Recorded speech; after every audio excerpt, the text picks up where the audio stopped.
Ìpínlẹ̀ Ekiti, ìpínlẹ̀ ẹ̀yẹ.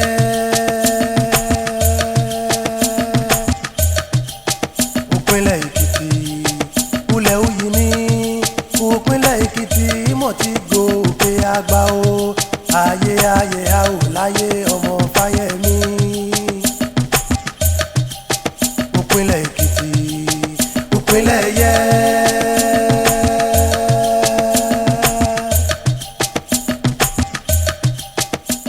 Set that ball rolling. My name is Kyle Divine.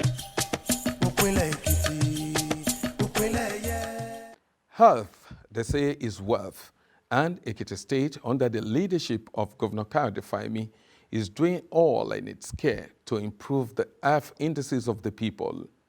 We will be bringing to you two events in recent times geared towards uplifting the health standards of the people. Hello and welcome to another episode of Ekiti on the Move. I am Tunji Saliu. Let's have our quick takes for this week.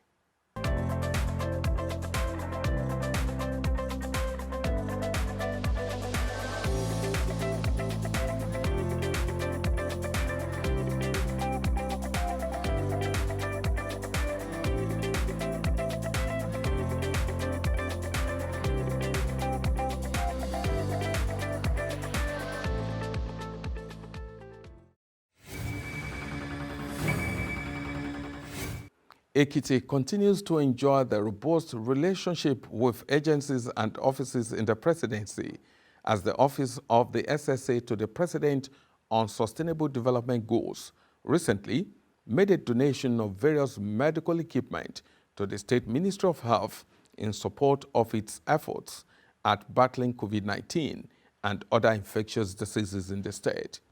Here are the highlights.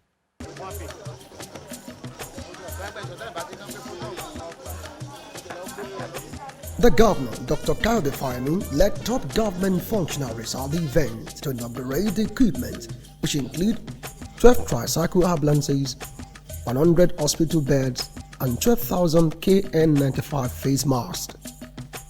The donations, apart from an acknowledgement of the state effort at curtailing the COVID-19 pandemic in the state, also lay credence to the cordial relationship between the state and the federal government, which since the inception of this administration has brought in many dividends of democracy to Ekiti people. This is one of the fruits of the excellent relationship, active engagement and cooperation that have existed between the SDG office and Ekiti State government since the inception of this administration. We thank His Excellency the Governor, Dr. John Kayode Fayemi, for his leadership and continuous support that have made this possible. Ekiti has become a reference point in healthcare delivery in this country. Shortly before this administration came on board, the state SDG office has almost been blacklisted by the federal government for the non-compliance of the previous administration. With the efforts of the government under His Excellency Dr. John Kayode Fayemi, within just 3 months of assumption of duty, his contact with the office of the President in Abuja yielded a major transformational support of a grant of about 500 million naira, which was used to transform major health center in the state. What we are witnessing today is yet another landmark. As we try to exit this decade, the state is already preparing for the challenges of the next decade. And by what we are seeing today, these are innovations, and we must thank the governor for this.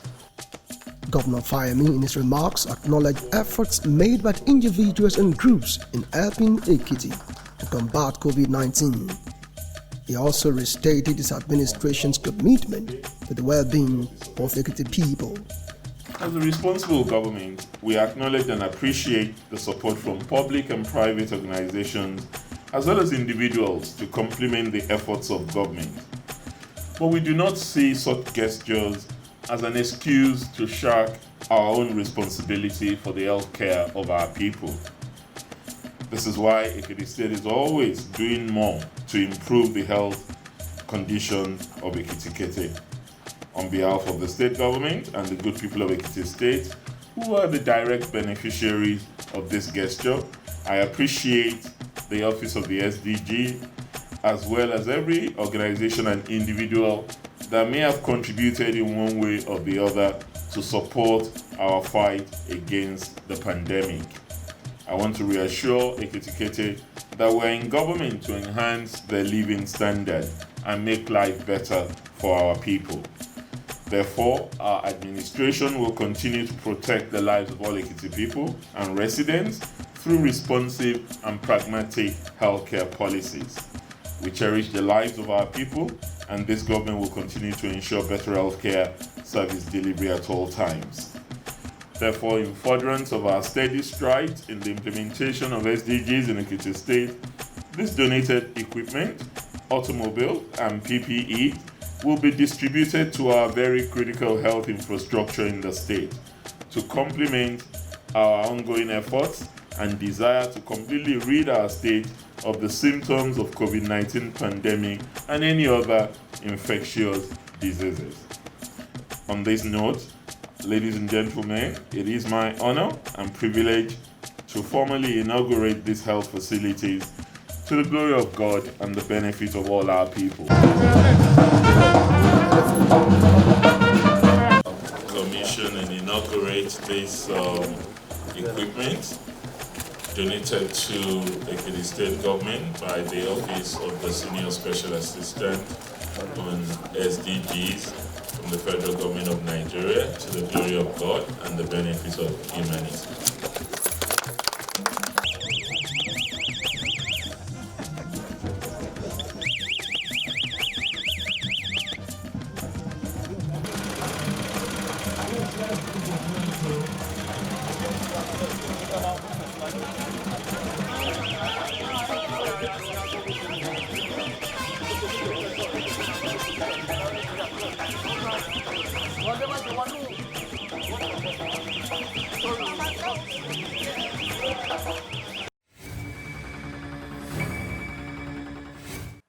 Still on making sure Ekiti have access to qualitative healthcare, the First Lady, Her Excellency Erelu Bisi Fayemi, continued her interventions in the lives of Ekiti women as part of the efforts to signpost this year's Breast Cancer Awareness Week.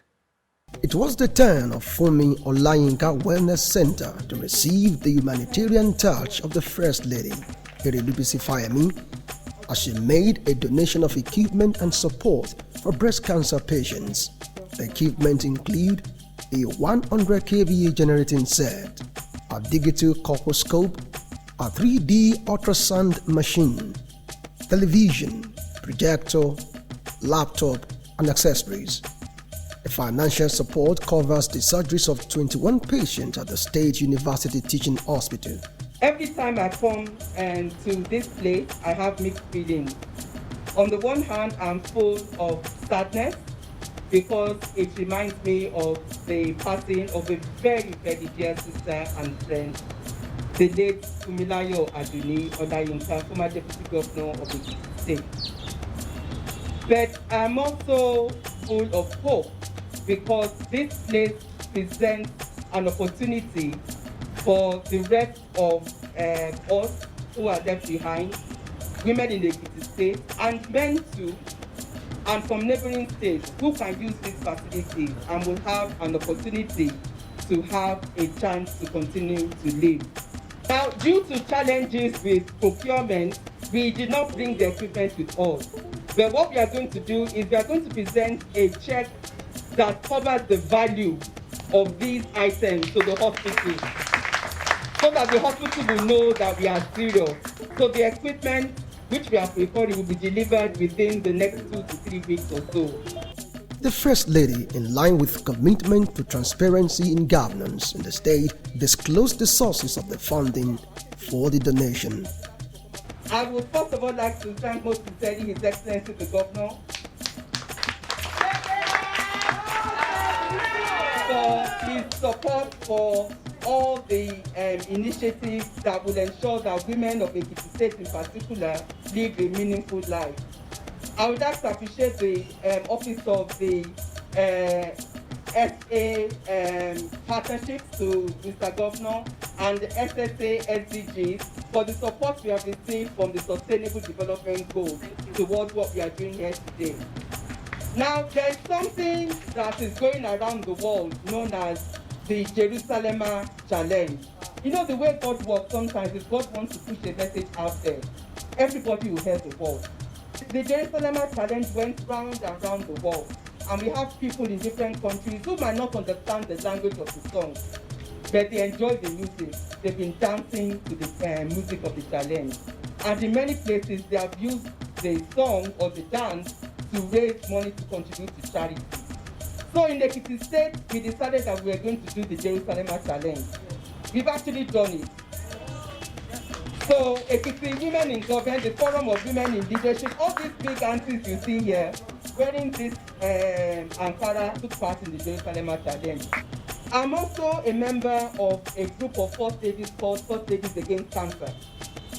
We are a group of first ladies, there are around 12 of us from different states who are very concerned about ensuring that we provide adequate cancer facilities and resources in our state, as well as advocacy around cancer issues. So, First Ladies Against Cancer, we got together and we said, during the Breast Cancer Awareness Month, all of us must do something in our state.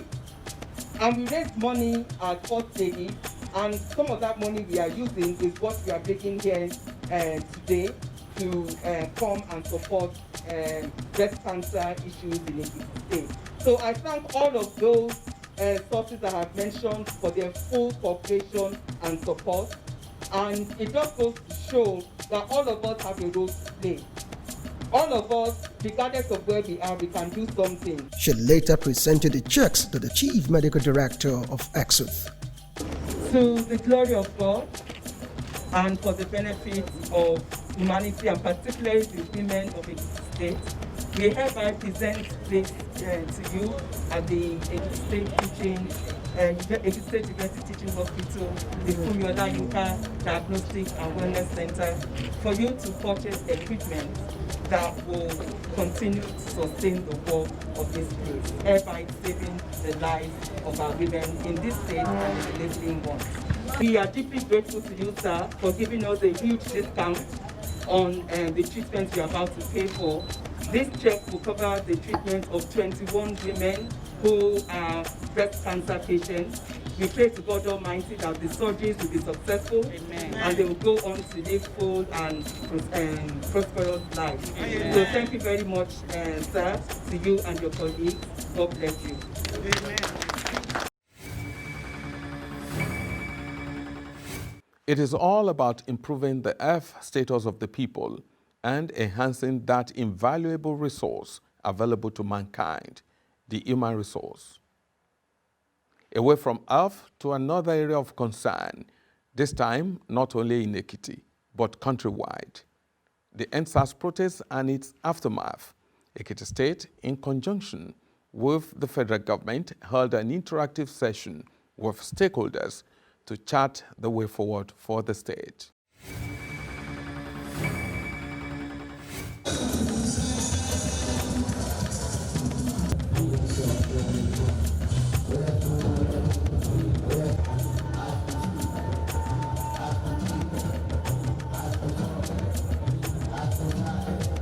The interactive session has in attendance Governor Kayode Fayemi, Honorable Minister for Industries, Trade and Investment, Otumba Niyi Adebayo, the Deputy Governor, Speaker of the State House of Assembly, top government functionaries, traditional rulers, representatives of youth associations, women groups, artisans, among others.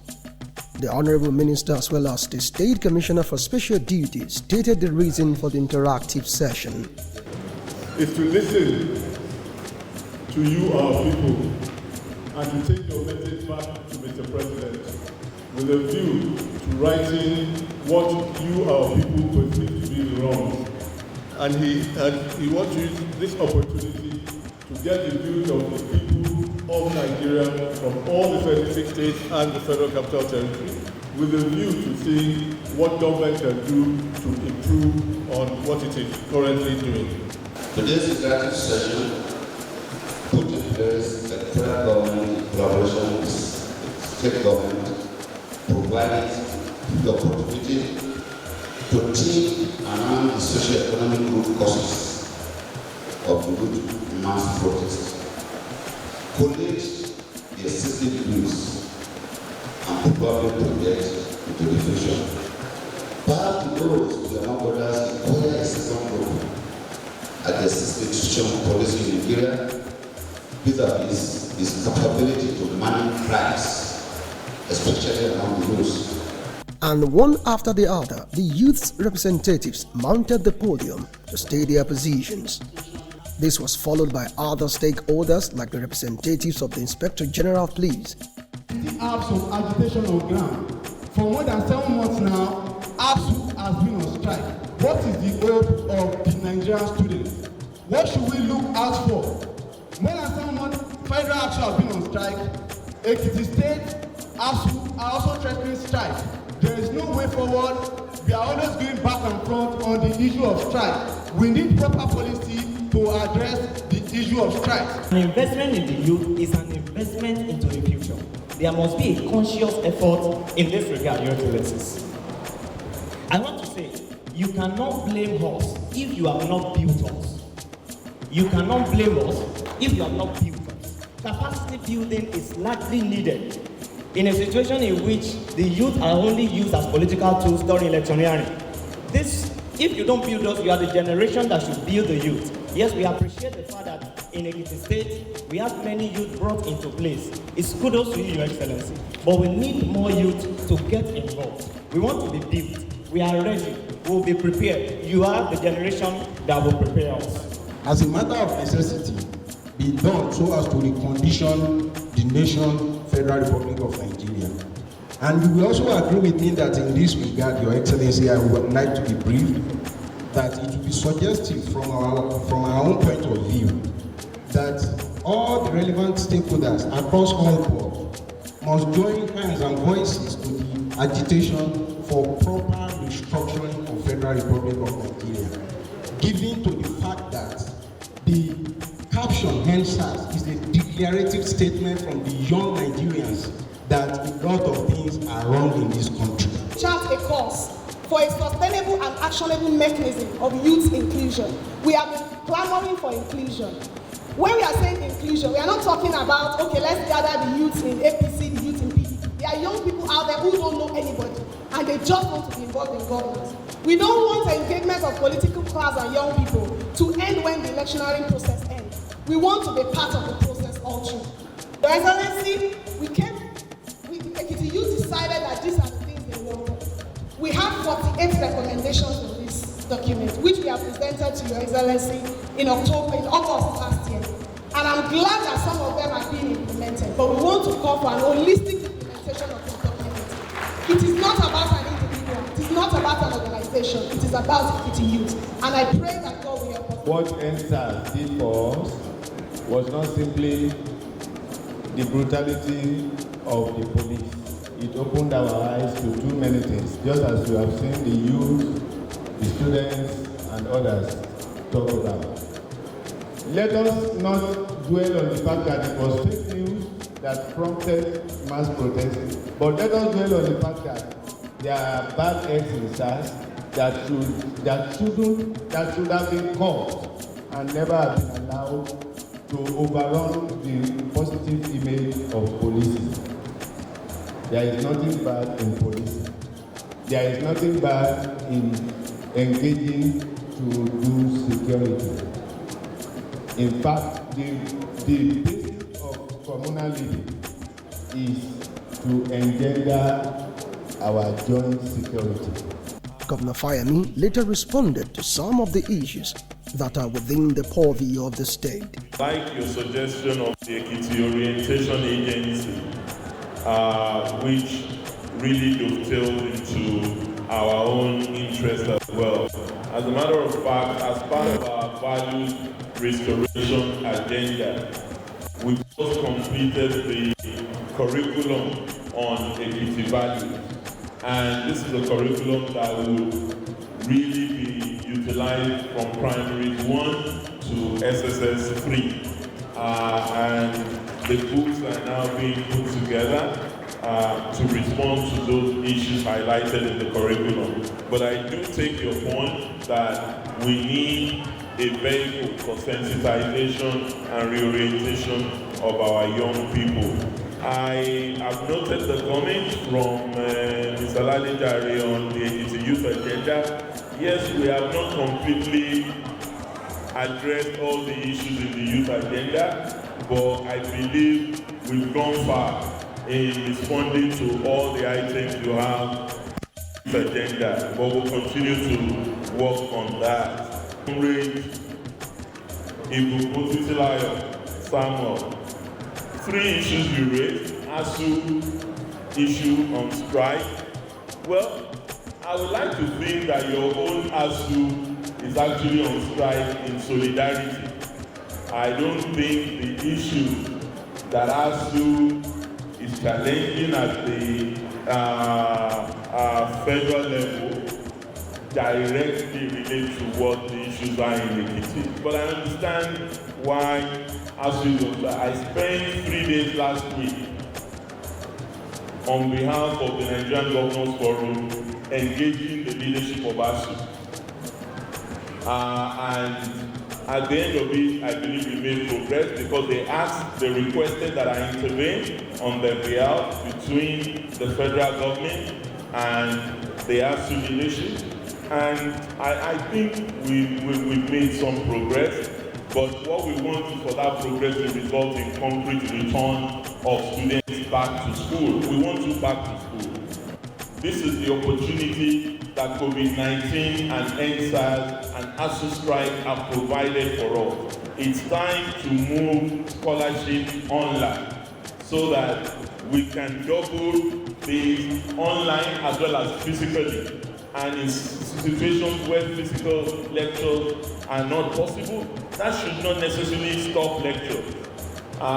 We should find a way to implement that in your quest for return to school.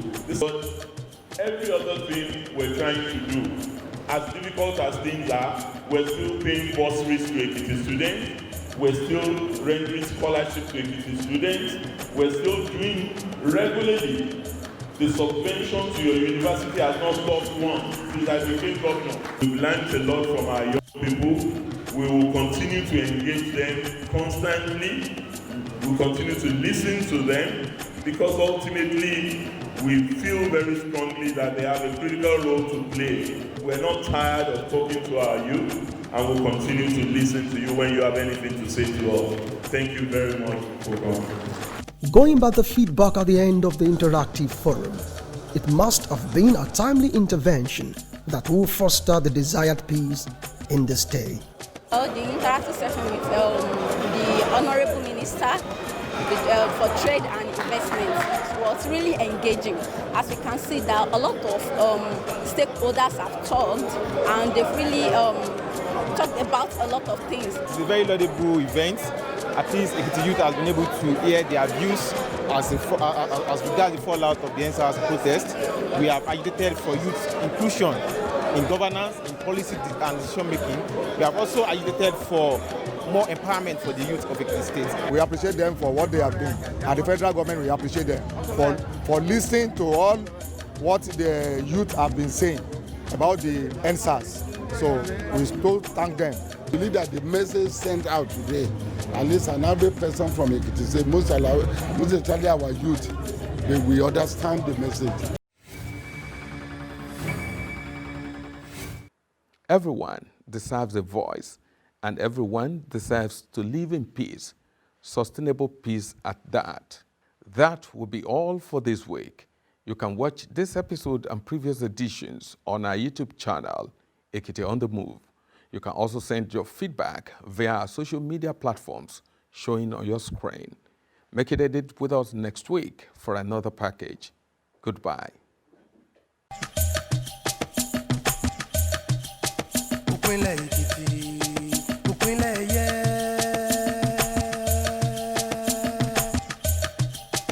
ìpínlẹ̀ Èkìtì ulẹ̀ òyì ní ìpínlẹ̀ Èkìtì mọ̀ tí gòkè àgbà o ayé ayé a ò láyé ọmọ Fáyẹ̀mí. ìpínlẹ̀ Èkìtì ìpínlẹ̀ ẹ̀yẹ.